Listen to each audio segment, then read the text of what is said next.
Ito yung mga sample, oh, ng Dettol. Isang beses ko lang to nasuot. Ay, hindi ko pala siya nasusuot. Kaya lang dahil nababad for almost 2 months. Tsumaka.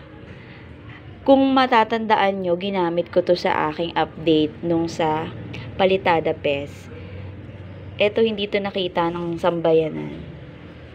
Kasi, yung front. Dahil bago yung punda, diba? Ayan. So, ang dami. So, basa-basahan na siya. Bakit ko siya kinukontent? Wala kayong pakialam. Oo, dahil binili ko to eh. Ang dami, 'di ba? I have a lot. Sa mga nagtatanong, nagdo-donate po ako, pero iba po yung mga dinodonate ko sa pang-personal ko, 'di ba? Yes.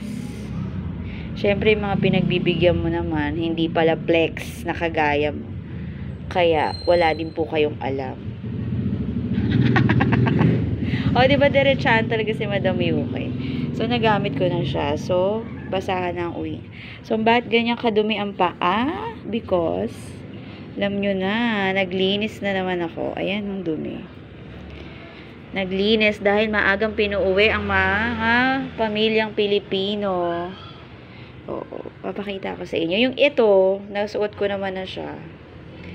Napakita ko na dun sa Palitada update.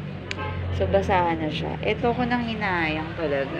Yung mga bag. May sinturon ako, saka boots, na hindi ko pa nagawa ng content. Super content ko talaga siya sa aking Madam Yuki channel. Yes, of course, practicality. And at the same time, yung experience, you cannot buy experience. Whether you watch or not, wala akong pake.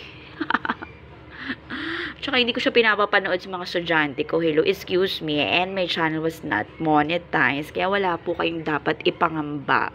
Narrow-minded. Ping.